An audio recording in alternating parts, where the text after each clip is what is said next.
Shalom Bapak Ibu yang dikasihi oleh Tuhan. Selamat malam bagi kita. Kita bersyukur kepada Tuhan boleh berjumpa kembali malam ini dalam ibadah live streaming pemuridan. Mari kita siapkan hati kita. Kita memuji menyembah Tuhan terlebih dahulu. Kita persiapkan dengan satu kata yang saya ingatkan di ibadah hari Minggu kemarin, yaitu kata menyadari. Kita sepakat dengan kata-kata pujian dan juga nanti setiap pemberitaan firman Tuhan kita sepakat. Waktu kita sepakat dengan kata-kata dalam pujian, dalam pemberitaan firman Tuhan, kita benar-benar menyatu dengan kata-kata dalam pujian, menyatu dengan kata-kata dalam firman Tuhan. Mari kita bersyukur. Terima kasih ku ciptakan, rahmat-Mu nyata bagiku,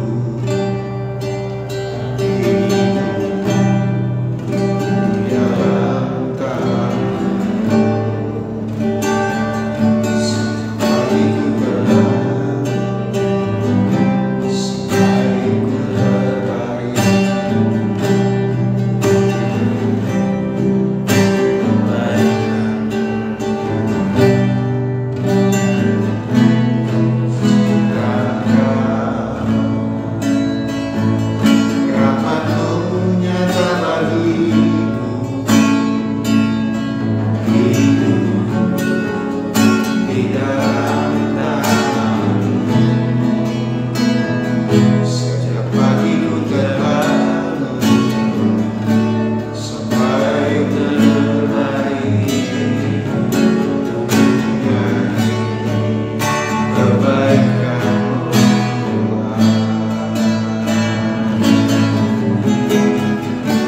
Sepanjang hidupku Kau setia,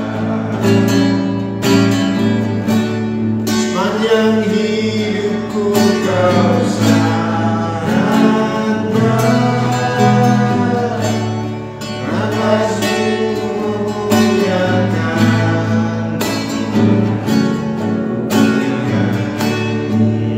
kebaikan-Mu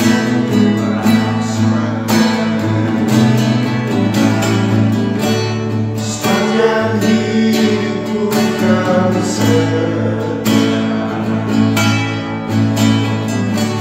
sepanjang hidupku Kau sangat baik. Nafasku memuliakan,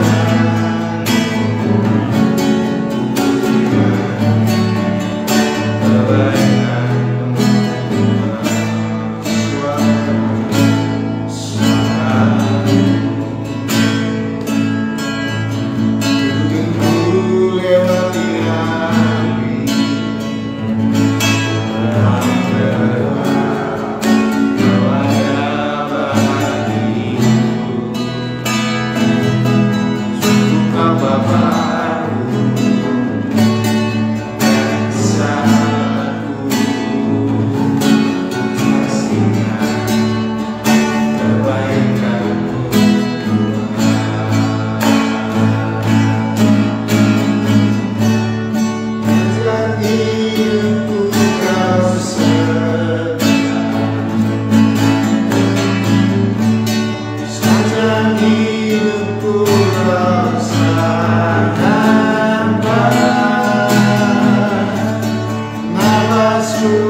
Kau setia, sepanjang hidupku Kau sangat baik. Nafasku memuliakanmu, ku nyanyi kebaikanmu Tuhan.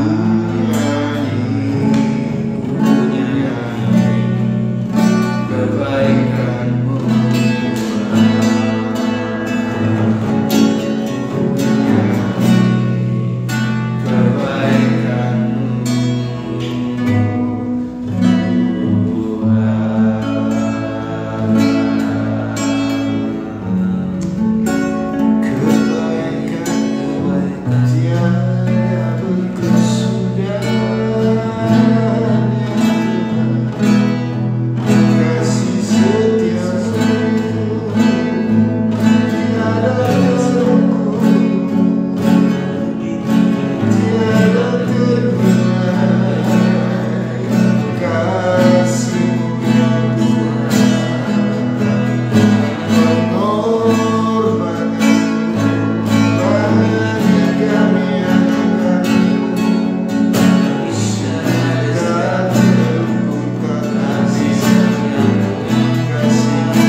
tidak bisa hidup terpisah daripada Tuhan. Biar mata kami selalu tertuju kepadamu.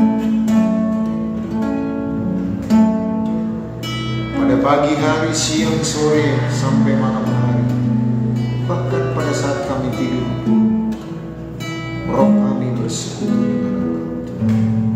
Kami tidak bisa lepas daripada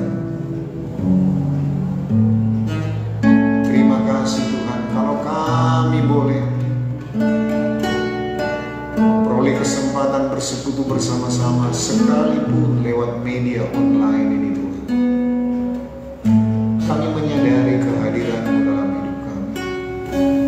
Sungguh Engkau Allah yang luar biasa Terima kasih Tuhan. Kami siapkan hati, pikiran kami, telinga kami untuk diperlengkapi kebenaran firman-Mu, supaya kami boleh merenungkannya siang dan malam, dan membawa kami, mengembalikan kami kepada tujuan-Mu semua, yaitu menjadi serupa dan segambar dengan Engkau. Terima kasih untuk roh hikmat, roh wahyu dan pengertian yang membuat mata hati kami semakin terang, boleh melihat seperti yang Kau melihat Tuhan. Terima kasih Tuhan. Sebab itu kami sambut kebenaran firman-Mu hanya di dalam nama Tuhan Yesus. Haleluya. Amin. Shalom Bapak Ibu yang dikasihi oleh Tuhan dan anak-anak muda yang kami kasihi. Kita bersyukur terus boleh dituntun oleh Tuhan lewat kebenaran firman-Nya, baik hari Minggu di ibadah raya maupun ibadah live streaming seperti di hari Rabu, maupun persekutuan kita pribadi. Persekutuan kita pribadi adalah hal yang terpenting. Mengalami firman Tuhan itu jauh lebih penting. Kata-kata yang disebut mengenal di dalam perjanjian baru umumnya ditarik dari bahasa Yunani, itu dari kata ginosko, mengalami. Dan itulah yang akan kita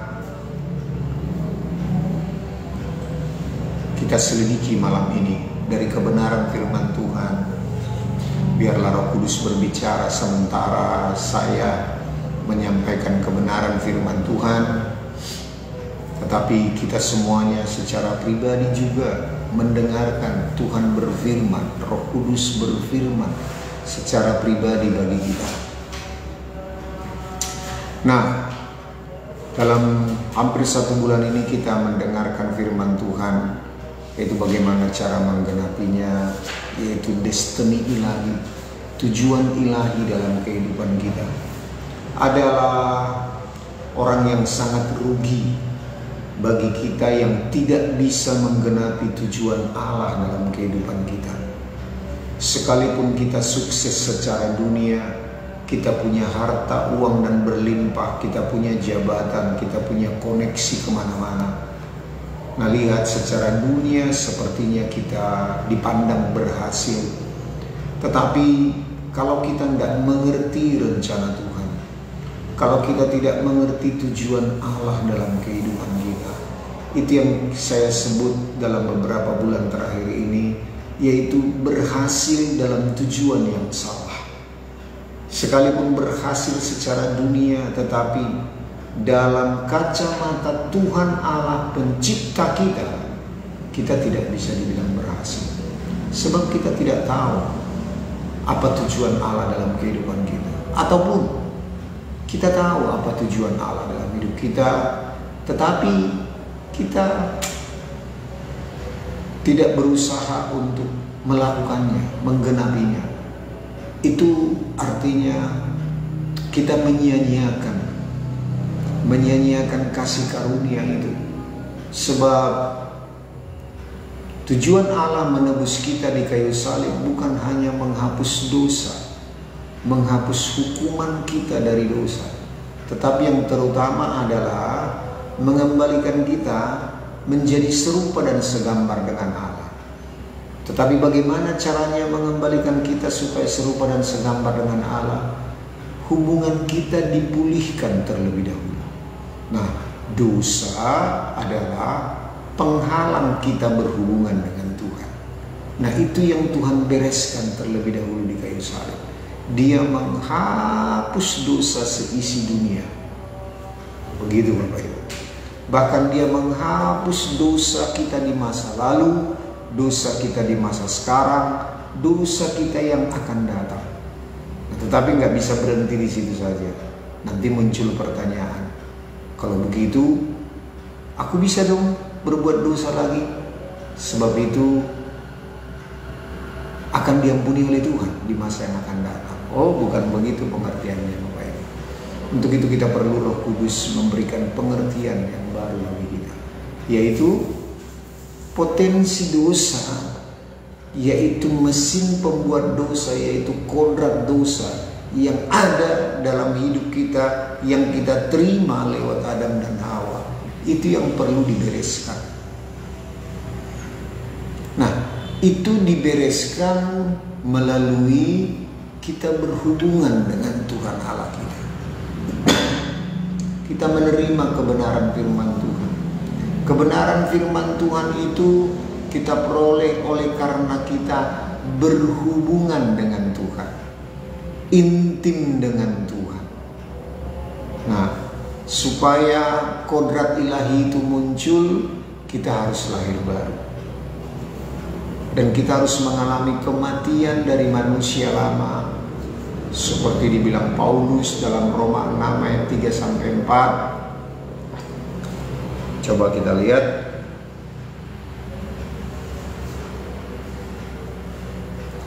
Roma 6 ayat 3 dan 4. Atau tidak tahukah kamu bahwa kita semua yang telah dibaptis dalam Kristus telah dibaptis dalam kematiannya? Dengan demikian kita telah dikuburkan bersama-sama dengan Dia oleh baptisan dalam kematian, supaya sama seperti Kristus telah dibangkitkan dari antara orang mati oleh kemuliaan Bapa, demikian juga kita akan hidup dalam hidup yang baru. Jadi kita tidak bisa hidup bersama dengan Kristus untuk menerima kemuliaan dari Allah Bapa. Kita nggak bisa hidup lahir baru tanpa kita mengalami kematian. Begitu. Tanpa kematian tidak ada kebangkitan. Kalau hanya pingsan, itu hanya siuman. Jadi kita harus benar-benar perhatikan waktu kita dibaptis, kita dikuburkan bersama dengan kematian Kristus, supaya kita ketika keluar dari air, kita mengalami kebangkitan. Nah, ini baptisan ini adalah komitmen kita seumur hidup untuk mengalami kematian manusia lama kita, mengalami kematian kodrat dosa kita, supaya lahir baru, supaya kita bangkit bersama dengan kebangkitan Kristus. Nah, itulah tujuan daripada kita dipulihkan hubungan kita dengan Tuhan. Sebab kalau kita melakukan kebenaran firman Tuhan hanya berdasarkan hukum, itu pasti gagal Bapak Ibu. Sama seperti umat perjanjian lama yang berjuang melakukan hukum Taurat, satu salah, hanya satu yang salah, semua gagal. Nah, itu prinsipnya melakukan hukum. Satu salah, semua gagal. Nah, kalau kita memperhatikan, kita hidup di dalam Tuhan, kita hidup dalam anugerah, kita gagal melakukan firman Tuhan, lalu kita bertobat, menyesal, kita diampuni. Itu hebatnya Tuhan. Makanya Dia menghapuskan hukuman dosa dengan kematiannya di kayu salib.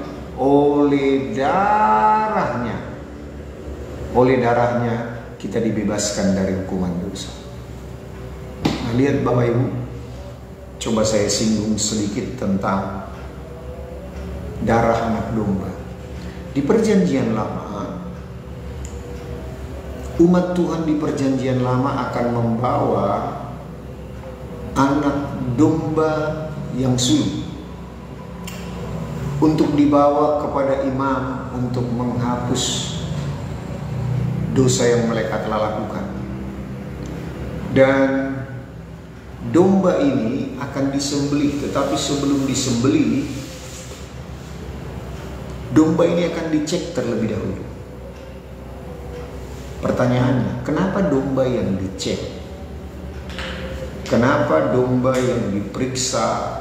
Apakah domba itu cacat? Diperiksa dari ujung kepala sampai ke ujung kaki. apakah domba itu cacat? Padahal yang melakukan dosa adalah yang membawa domba. Padahal imam tidak mengkonseling umat Tuhan yang membawa domba tersebut. Kamu melakukan dosa apa tadi? Sepanjang tahun ini kamu dosa. Apa yang kamu kerjakan? Kamu berzina ya, kamu berbohong ya? Tidak. Tetapi yang dicek adalah anak domba itu. Nah, itu apa artinya? Ketika Yesus mati di kayu salib, lalu saat iblis mau menuduh kita lagi, kita boleh berkata kepada iblis, cek anak domba Allah. Apakah anak domba Allah yaitu Tuhan Yesus punya dosa? Makanya yang bisa menebus kita dari dosa adalah seorang pribadi yang kudus dan tak bercacat celah, yang tidak pernah melakukan dosa. Itulah perjuangan dari Tuhan Yesus ketika dia ada di dunia ini. Dia berjuang luar biasa supaya dia tidak melakukan dosa. Apakah Tuhan punya kemampuan untuk jatuh dalam dosa? Oh, punya kemampuan.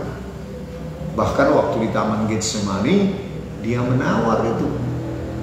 Dia menawar kepada Bapa, "Jikalaulah mungkin cawan ini lalu daripadaku, tetapi jangan kehendakku."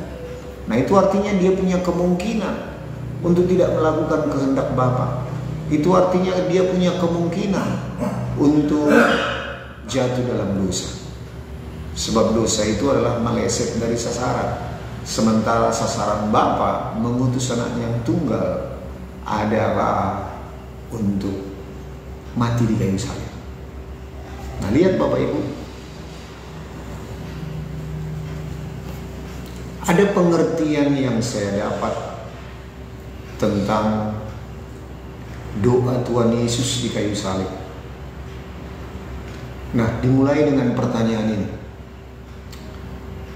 Bukankah Allah kita itu maha kuasa?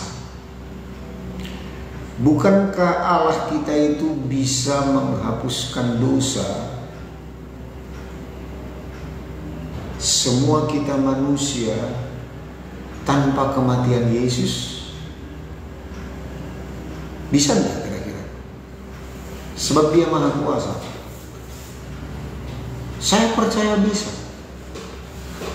Ini artinya doa Tuhan Yesus. Kalaulah bisa Tuhan, dosa cawan ini lalu daripadaku. Nah, lihat, artinya Bapa, Engkau bisa melakukan segala sesuatu. Engkau maha kuasa. Kalaulah bisa tanpa kematianku, itulah lakukan. Nah, tetapi Yesus mengasihi kita. Dia tahu untuk itulah dia diutus oleh Bapa supaya dia mati di kayu salib. Betul nggak Bapak Ibu? Jadi harus lewat kematian lah. Itu yang sudah dinubuatkan oleh para nabi. Nah, oleh kematiannya kita mengalami pembebasan dari hukuman dosa, sekaligus kita dipulihkan hubungan kita dari Tuhan. Nah, banyak firman Tuhan mengatakan oleh keberanian percaya kita dapat menghampiri Allah Bapa dalam tahta kasih karunia-Nya, karena setiap dosa kita telah diampuni oleh Yesus dengan darah-Nya di kayu salib. Nah, itu dia sekilas tentang pemulihan kita dengan Bapa. Nah, lihat Bapak Ibu, kenapa harus dipulihkan? Ini pertanyaannya. Sebab sebelum anugerah itu, kasih karunia itu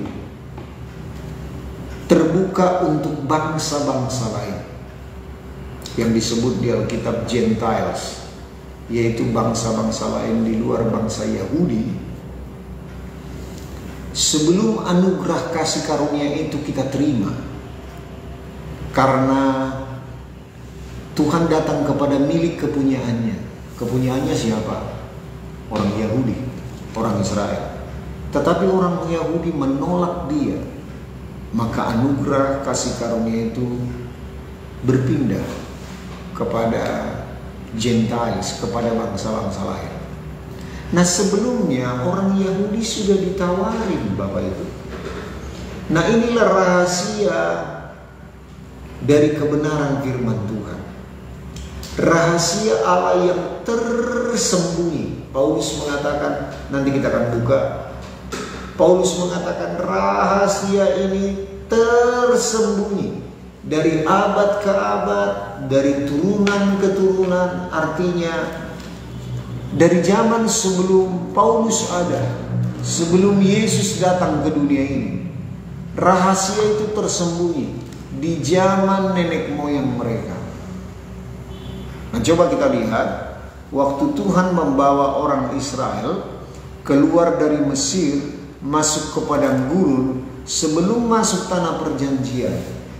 Di Keluaran 19, di Keluaran 20, Tuhan mengajak orang Israel untuk datang kepada Tuhan supaya mereka bisa berhubungan, supaya mereka bisa bersekutu antara bangsa Yahudi dengan Tuhan Allah mereka secara langsung. Nah, coba kita lihat dalam atau ketika itu Tuhan berkata, nanti Bapak Ibu baca ya, Keluaran 19:20. Waktu Tuhan berkata kepada Musa, bawalah mereka naik ke kaki gunung Sinai, tetapi kuduskanlah mereka selama 3 hari. Ya. Nah, tetapi coba kita lihat di Ulangan pasal yang ke-5.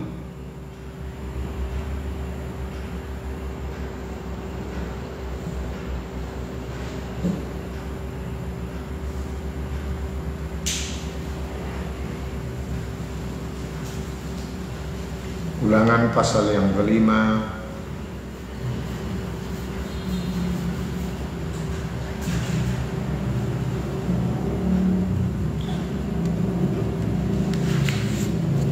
ya, mulai dari ayat 23 sampai seterusnya. Judulnya, orang Israel takut menghadapi kedatangan Tuhan.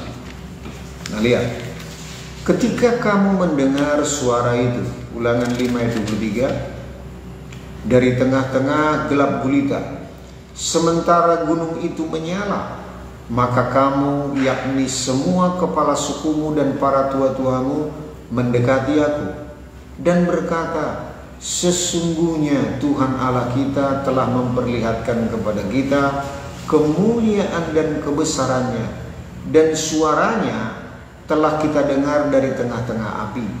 Pada hari ini telah kami lihat bahwa Allah berbicara dengan manusia dan manusia itu tetap hidup. Tetapi sekarang mengapa kami harus mati? Sebab api yang besar ini akan menghanguskan kami. Apabila kami lebih lama lagi mendengar suara Tuhan Allah kita, kami akan mati. Sebab makhluk manakah yang telah mendengar suara dari Allah yang hidup, yang berbicara dari tengah-tengah api seperti kami dan tetap hidup? Mendekatlah engkau dan dengarkanlah segala yang difirmankan Tuhan Allah kita, dan engkaulah yang mengatakan kepada kami segala yang difirmankan kepadamu oleh Tuhan Allah kita, maka kami akan mendengar dan melakukannya. Nah, artinya waktu Tuhan datang ke kaki gunung Sinai untuk berbicara kepada orang Israel, untuk bersekutu. Nah, saya percaya inilah rencana Tuhan untuk memulihkan bangsa Israel. Nah, lihat Bapak Ibu, waktu orang Israel melihat Tuhan datang dalam kemuliaannya, itu sangat luar biasa. Gempa datang, api kilat sabung menyabung, api juga datang, dan mereka merasa gentar, mereka merasa takut untuk menjumpai Tuhan. Nah, itu pernyataan tadi. Pernyataan mereka, sebab makhluk manakah yang telah mendengar suara dari Allah yang hidup, yang berbicara dari tengah-tengah api seperti kami dan tetap hidup. Lihat Bapak Ibu, padahal mereka telah menyaksikan Musa bergaul dengan Tuhan. Musa mengalami kemuliaan Tuhan. Musa mendekat kepada Tuhan. Dan dia tetap hidup kok.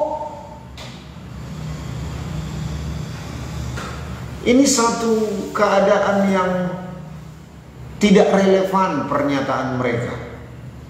Bahkan mereka menyuruh Musa untuk datang bersekutu kepada Tuhan. Dan biarlah engkau Musa yang berbicara kepada kami. Lihat, apa arti pernyataan mereka itu bertolak belakang. Musa telah membuktikan dia datang kepada Tuhan dan dia tetap hidup. Dia nggak mati kok. Nah, inilah seringkali alasan dari kita juga umat perjanjian baru. Bagaimana bisa bersekutu dengan Tuhan? Dia Allah yang kudus, aku masih berbuat dosa. Bagaimana bisa bersekutu dengan Tuhan? Aku masih hidup di dunia ini. Aku masih jatuh bangun dalam dosa. Banyak sekali alasan. Kita berbicara tentang orang Kristen lah ya, pengikut Tuhan. Padahal Tuhan telah memberikan jalan bagi kita. Lewat kematiannya di kayu salib, dikatakan kita dengan penuh keberanian percaya, kita bebas setiap waktu, tiap saat. Bahkan dikatakan dia Allah Immanuel. Allah Immanuel itu artinya Tuhan beserta kita. Yang penting kita menyadari Tuhan ada di dalam kita. Dan Roh Kudus yang tersembunyi dalam umat perjanjian lama itu telah dinyatakan dalam hidup kita. Waktu kita percaya kepada Tuhan Yesus dan kita lahir baru, Roh Kudus langsung ada termaterai dalam hidup kita. Dan kita boleh mengalami persekutuan tiap waktu. Kita jangan punya alasan lagi, aku nggak ada waktu. Kita jangan punya alasan lagi, oh aku sibuk bekerja. Nah, lihat Bapak Ibu, itulah pengalaman orang Israel. Mereka menolak Tuhan dengan alasan yang gak masuk di akal. Mereka berkata, bagaimana mungkin bisa mendengar Tuhan, bersekutu dengan Tuhan, dengan keadaan seperti itu, kami akan mati. Padahal terbukti Musa gak mati tuh. Musa gak mati, Musa tetap hidup. Bahkan mereka suruh Musa datang kepada Tuhan. Lalu Tuhan berbicara kepada Musa dan Musa menyampaikan kepada mereka. Itulah hidup secara hukum. Nah, orang perjanjian lama telah berusaha melakukan hukum Taurat, tetapi tanpa hubungan. Dan Tuhan membuktikan bahwa siapapun, termasuk orang Yahudi, umat kesayangan Tuhan, siapapun yang melakukan hukum tanpa memiliki hubungan dengan Tuhan, dia pasti gagal. Pasti gagal. Sebab melakukan hukum, melakukan segala sesuatu tanpa hubungan tidak bisa menghapus kodrat dosa. Kalau kodrat dosa itu tidak mati, manusia lama itu tidak mati, itu masih tetap akan menghasilkan dosa demi dosa dalam kehidupan kita. Ini inti persoalannya. Amin Bapak Ibu. Ini inti persoalannya. Sekali lagi, Yesus mati di kayu salib bukan hanya sebagai juru selamat untuk mengampuni setiap dosa kita supaya kita dibebaskan dari hukuman dosa. Hukuman dosa itu telah dilakukan oleh Tuhan Yesus. Tetapi kodrat dosa atau tabiat dosa itu kita harus selesaikan. Dan tabiat dosa dan kodrat dosa itu hanya bisa diselesaikan lewat kita dipulihkan hubungan dengan Tuhan. Inilah peristiwa yang gagal dilakukan oleh Adam dan Hawa di Taman Eden. Mereka tidak memakan buah pohon kehidupan. Bahkan mereka memakan buah pengetahuan yang baik dan yang jahat. Semenjak Adam dan Hawa memakan buah pengetahuan yang baik dan yang jahat, mereka mengembangkan pikiran mereka, tetapi tanpa hubungan dengan Tuhan. Itu dia. Nah, kalau kita lihat sekarang, orang yang tidak mengenal Tuhan bahkan sudah pergi ke planet. Teknologi yang dilakukan itu luar biasa, di luar Tuhan. Nah, lihat Bapak Ibu, apakah salah mengembangkan pikiran, mengembangkan pengetahuan di luar Tuhan? Itu salah. Kalau kita tidak berhubungan dengan Tuhan, ilmu pengetahuan itu bahkan membawa kita jauh dari rencana Tuhan, jauh dari destiny ilahi, jauh dari kehendak Tuhan. Ya, saya mengucap syukur Bapak Ibu. Sebelum saya bertobat, saya dulu itu maniak belajar. Sampai hari Minggu saya belajar juga, dari SD sampai abang saya nomor 2 itu yang sudah meninggal pernah menggebrak meja waktu saya hari Minggu ketahuan belajar. Apanya kerjaanmu? Kamu hari Minggu pun belajar. Nah, lihat Bapak Ibu, saya menyukai matematika fisika. Makanya waktu saya mengambil jurusan fisika ke ITB tahun 87, saya jebol. Dan lihat Bapak Ibu, impian saya waktu itu, saya harus mengambil doktor filosofi, doktor ke Jepang. Itu impian saya dulu. Dan mungkin kalau ini lolos, ini bahkan mungkin membuat saya jauh dari Tuhan. Ya. Nah, ketika di tingkat 1 di ITB, saya masuk dalam persekutuan doa mahasiswa ITB. Nah, waktu itu ada satu kejadian yang terjadi dalam hidup saya yang membuat saya meninggalkan kuliah. Otomatis saya meninggalkan persekutuan dengan Tuhan. Nah, waktu itulah saya akhirnya drop out sarjana muda. Lalu saya renungkan, ketika saya kembali bertobat, saya ingat nubuatan dari seorang hamba Tuhan, Tante Bibel Pro, yang pernah mendoakan saya waktu kecil, anak sekolah minggu, kamu akan menjadi pastor. Dan itu diberitahukan oleh kakak saya yang paling kecil ketika saya sudah menjadi gembala. Nah, waktu itu saya ingat kata pastor itu adalah pemimpin gereja Katolik. Nah, tetapi pastor itu ternyata seorang hamba Tuhan, gembala.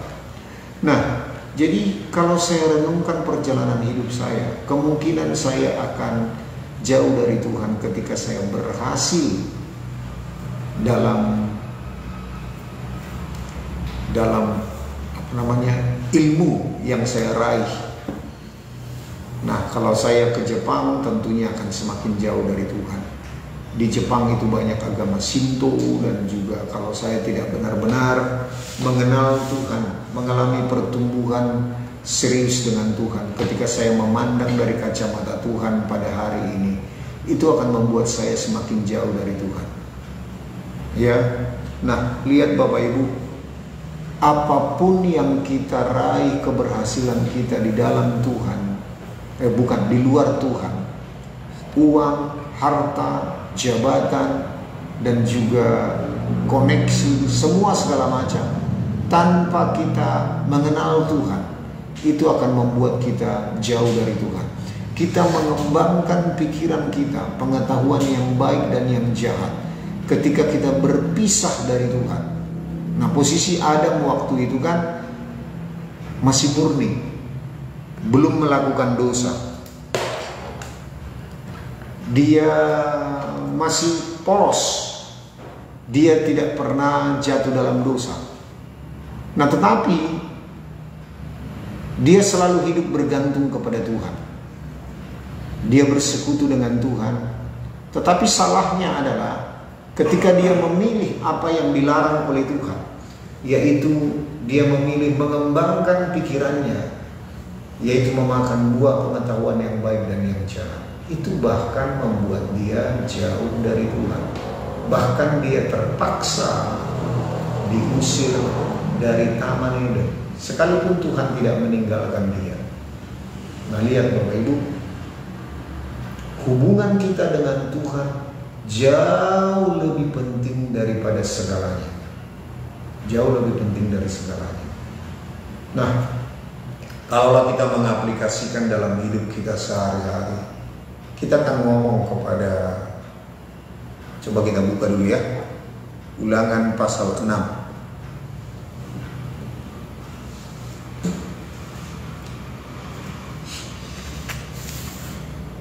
Ulangan pasal 6, sekalipun panjang ini Bapak Ibu, kita akan baca ayat pertama sampai seterusnya.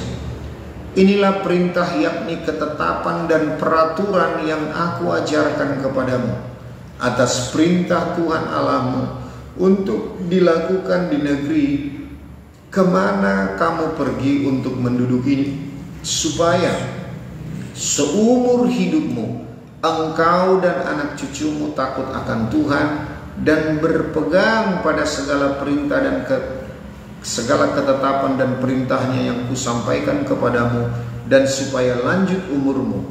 Maka dengarlah hai orang Israel, lakukanlah itu dengan setia, supaya baik keadaanmu dan supaya kamu menjadi sangat banyak, seperti yang dijanjikan Tuhan Allah nenek moyangmu kepadamu di suatu negeri yang berlimpah-limpah susu dan madunya.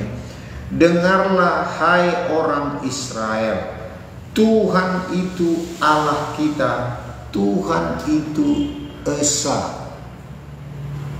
Disinilah pertama kali Tuhan memperkenalkan dirinya kepada orang Israel. Tuhan kita, Tuhan Allah kita itu, Tuhan itu Esa. Esa berasal dari kata Ecap, yang artinya adalah banyak tetapi satu. Gitu ya.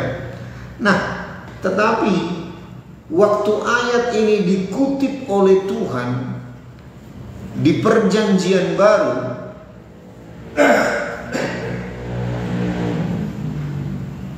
dalam Markus 12 ayat 29, hukum yang terutama ialah, dengarlah hai orang Israel, Tuhan Allah kita itu, Tuhan itu Esa. Nah, lihat dikutip. Lalu dikatakan selanjutnya, kasihilah Tuhan Allahmu dengan segenap hatimu dan dengan segenap jiwamu dan dengan segenap akal budimu dan dengan segenap kekuatanmu. Lalu kita kembali ke Ulangan pasal 6 ayat yang kelima. Kasihilah Tuhan Allahmu dengan segenap hatimu dan dengan segenap jiwamu dan dengan segenap kekuatanmu. Ada perbedaan antara Tuhan berfirman di Perjanjian Lama dan dengan di Perjanjian Baru. Apa itu perbedaannya? Tidak ada kalimat di Perjanjian Lama dikatakan dengan segenap jiwamu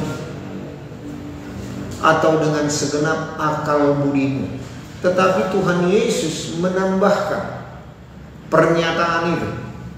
Nah, itu artinya ada satu rahasia waktu Tuhan menyatakan bahwa Allah itu Esa. Lalu bagaimana cara mengasihi Tuhan di Perjanjian Lama? Oleh karena mereka menolak berhubungan dengan Tuhan, mereka punya keyakinan, yaitu begini: kalau kami melakukan hukum, berarti kami dapat upah. Kalau kami melakukan sesuatu, berarti kami dapat upah daripada ketaatan kami. Nah, sementara itu Tuhan tidak membuat seperti itu. Tuhan memberikan anugerah, kasih karunia bukan karena perbuatan kita, tetapi karena Yesus. Dan itu disembunyikan di perjanjian lama. Dengan akal budimu tidak ada tercatat di dalam perjanjian lama. Nah, lihat Bapak Ibu. Tetapi di perjanjian baru Tuhan menuliskan atau menyatakan itu dengan segenap akal budimu.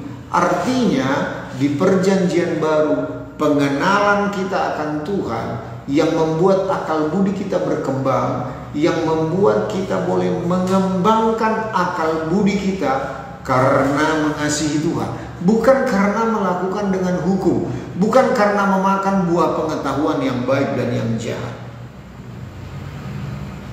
Bisa nangkap Bapak Ibu? Waktu kita mengembangkan akal budi kita di dalam Tuhan, berbeda sekali dengan mengembangkan pikiran kita oleh karena buah pengetahuan yang baik dan yang jahat.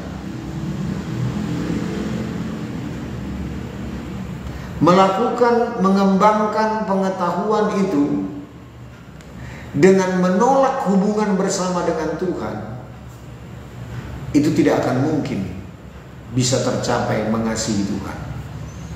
Orang Israel tidak bisa taat sepenuhnya melakukan hukum Taurat karena mereka menolak Tuhan. Dan 2000 tahun yang lalu juga firman Tuhan berkata, aku datang kepada milik kepunyaanku, tetapi milik kepunyaanku itu menolak aku. Nah, lihat Bapak Ibu, inilah inti persoalannya. Tetapi kita masih bisa mengambil makna daripada kehidupan perjanjian lama. Nah, ini sebagai gambaran dalam hidup kita di perjanjian baru. Ayat 6, Ulangan 6 ayat 6. Apa yang kuperintahkan kepadamu pada hari ini haruslah engkau perhatikan. Haruslah engkau mengajarkannya berulang-ulang kepada anak-anakmu dan membicarakannya apabila engkau duduk di rumahmu, apabila engkau sedang dalam perjalanan, apabila engkau sedang berbaring, dan apabila engkau bangun. Haruslah juga engkau mengikatkannya sebagai tanda pada tanganmu, dan haruslah itu menjadi lambang di dahimu, dan haruslah engkau menuliskannya pada tiang pintu rumahmu dan pada pintu gerbangmu. Nah, nanti Bapak Ibu saya sarankan membaca ayat selanjutnya, panjang sekali ini, tapi saya kutiplah ayat yang ke-10 saja. Maka apabila Tuhan Allahmu telah membawa engkau masuk ke negeri yang dijanjikannya dengan sumpah kepada nenek moyangmu, yakni Abraham, Ishak dan Yakub, untuk memberikannya kepadamu kota-kota yang besar dan baik yang tidak kau dirikan itu. Nah, lihat, ini adalah persiapan mereka untuk memasuki tanah perjanjian, yaitu mereka harus mengajarkannya, yaitu apa itu? Hukum Taurat. Ulangan pasal 6 ayat pertama sampai Ulangan pasal yang kelima, yaitu ayat yang pertama sampai ayat yang keberapa itu nanti baca Bapak Ibu, yaitu hukum Taurat, 2 loh batu yang dikembangkan kemudian sampai ribuan hukum Taurat. Nah, itu dikatakan haruslah engkau mengajarkannya berulang-ulang kepada anak-anakmu dan membicarakannya apabila engkau duduk di rumahmu, apabila engkau sedang dalam perjalanan, apabila engkau berbaring, apabila engkau bangun. Haruslah juga engkau mengikatkannya sebagai tanda pada tanganmu, haruslah itu menjadi lambang di dahimu, dan haruslah engkau menuliskannya pada tiang pintu rumahmu dan pintu gerbangmu. Ini artinya apa bagi kita umat perjanjian baru? Ini artinya kita harus merenungkan firman itu siang dan malam. Jadi untuk menjalin hubungan dengan Tuhan, saya pinjam kata ini, kita harus menyadari. Menyadari apa? Kristus ada di dalam kita. Kristus adalah firman Tuhan. Kristus adalah kebenaran. Lalu dengan pertolongan dari Roh Kudus yang memimpin kita kepada seluruh kebenaran, kita harus menyadari. Jadi kita harus fokus. Ini yang disebut mengasihi Tuhan dengan segenap akal budimu. Kita harus persenjatai. Kita harus memperlengkapi pikiran kita untuk tidak bisa lepas dari Tuhan, untuk tidak bisa lepas dari kebenaran firman Tuhan. Jadi dikatakan pada saat engkau duduk di rumahmu, pada saat kita bangun pagi, lalu bekerja di siang hari, dikatakan sedang dalam perjalanan, apabila engkau berbaring dan apabila engkau bangun. Jadi saat kita berkegiatan apapun, kita harus menyadari bahwa Tuhan itu ada di dalam kita. Apapun keadaan kita, waktu situasi tidak sesuai dengan apa yang kita pikirkan, apa yang kita harapkan, dan firman Tuhan berkata bahwa sama seperti kita membangun rumah di atas batu atau di atas pasir, dikatakan kita tetap sama-sama mengalami badai, banjir, dan hujan turun. Nah, tidak berarti kalau kita mengikut Tuhan, kita lepas dari masalah. Bahkan lewat masalah itulah kita mengerti kehendak Tuhan. Nah, lihat Bapak Ibu, dalam keadaan apapun, makanya firman Tuhan berkata, mengucap syukurlah dalam segala hal. Nah, lihat, apapun yang kita alami, pada saat kita duduk, pada saat kita bangun, pada saat kita dikatakan haruslah juga engkau mengikatkannya sebagai tanda pada tanganmu. Waktu kita bekerja, tangan kita bekerja, lalu harus menjadi lambang di dahimu. Itu artinya kita selalu melibatkan Tuhan dalam pekerjaan kita. Kita harus bertanya kepada Tuhan. Apapun pekerjaan kita, apapun usaha kita, kita selalu melibatkan Tuhan. Jangan sampai putus hubungan dengan Tuhan. Nah, jadi tujuan kita hidup adalah supaya kita boleh bersekutu kembali dengan Tuhan. Lalu lewat persekutuan kita tersebut, kita berhasil mengerti apa kehendak Tuhan dan kita boleh melakukannya. Dikatakan, dan haruslah engkau menuliskannya pada tiang pintu rumahmu dan pada pintu gerbangmu. Ini artinya dasar daripada membangun kehidupan rumah tangga kita. Nah, lihat Bapak Ibu, aplikasinya bagaimana? Kalau kita bersekutu dengan keluarga kita, jangan kita melanjutkan lagi menjalankan rumah tangga tanpa Tuhan. Jangan kita melanjutkan lagi menjalankan rumah tangga oleh karena pengetahuan umum, tetapi karena mengikut Tuhan, karena kita mendengarkan firman Tuhan tentang keluarga, karena kita percaya bahwa Tuhanlah yang memberkati keluarga kita, suami, istri, dan anak-anak. Jadi, apa dasar firman Tuhan untuk kita jalankan dalam rumah tangga kita? Kita harus menyadari ini.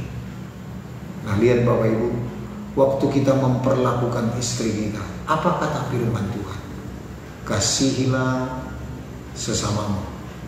Dan juga sebagai suami, kasihilah istrimu sama seperti Kristus mengasihi jemaat.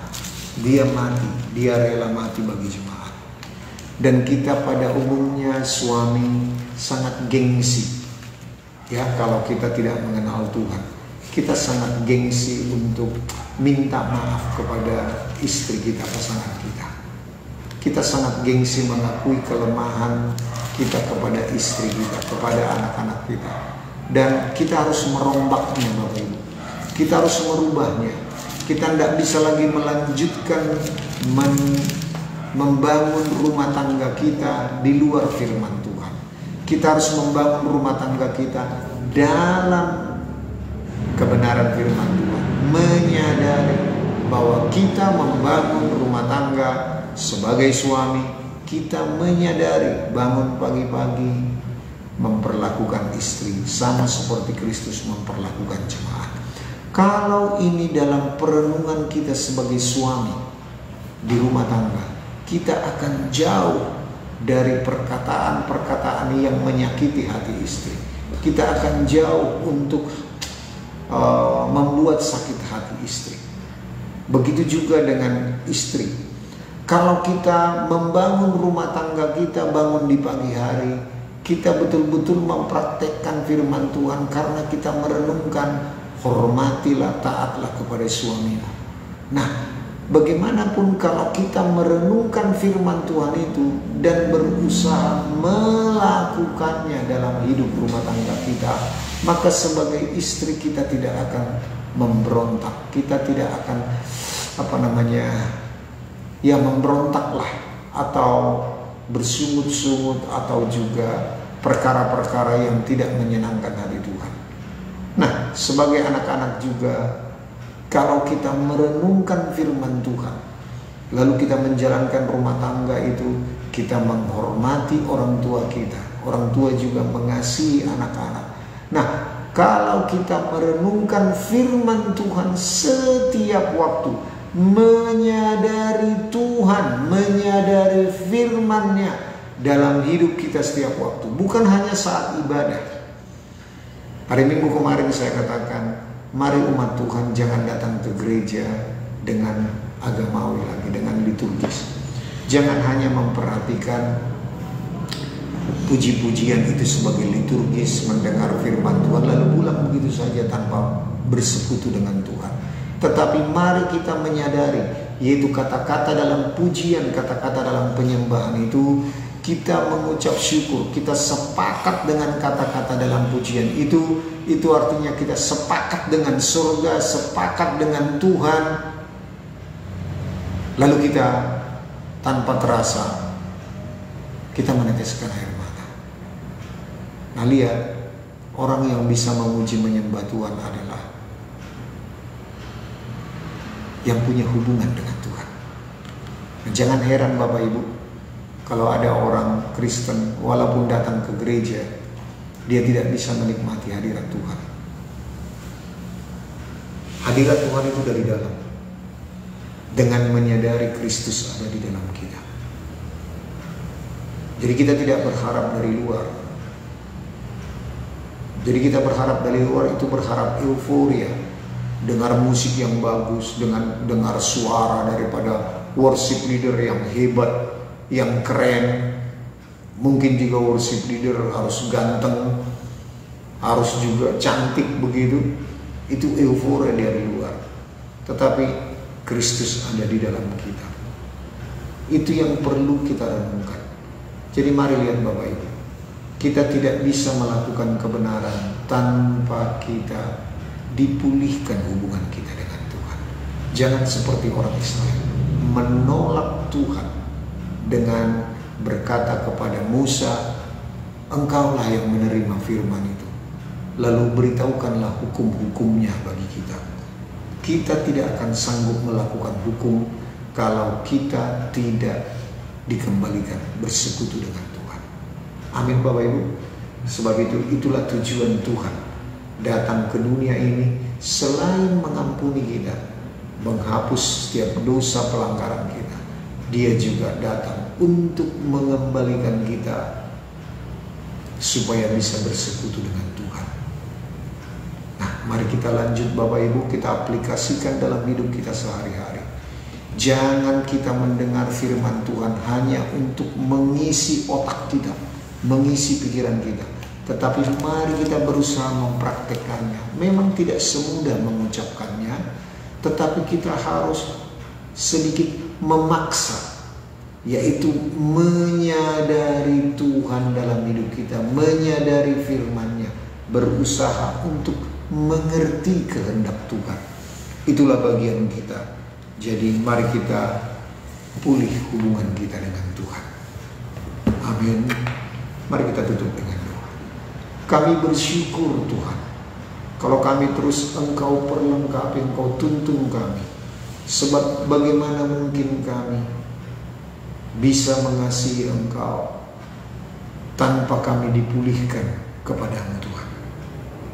Sebab itu kami bersyukur untuk pengorbanan anak-Mu yang tunggal, Tuhan Yesus di kayu salib, yang datang ke dunia ini bukan hanya untuk menghapus dosa pelanggaran kami, tetapi untuk mengembalikan kami, supaya kami bisa bersekutu, supaya kami bisa tersambung kembali hubungan kami dengan Allah Bapa, dengan Yesus Tuhan, dengan Roh Kudus.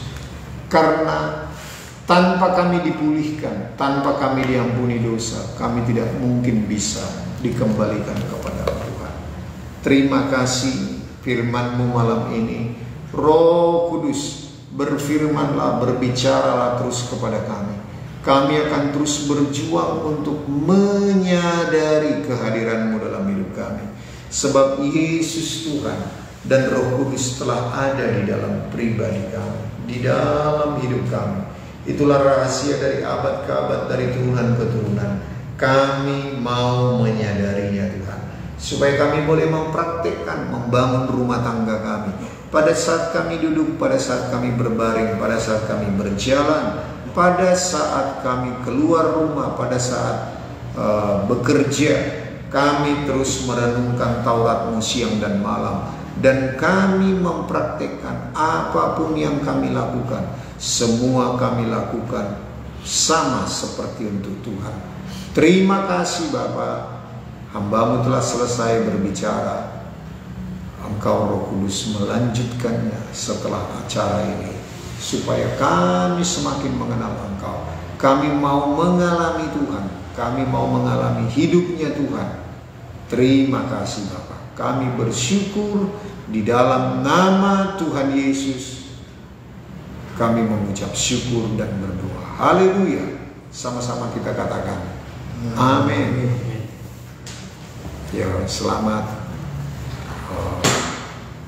mendengarkan firman Tuhan.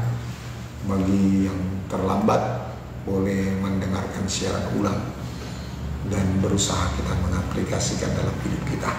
Tuhan Yesus memberkati. Shalom.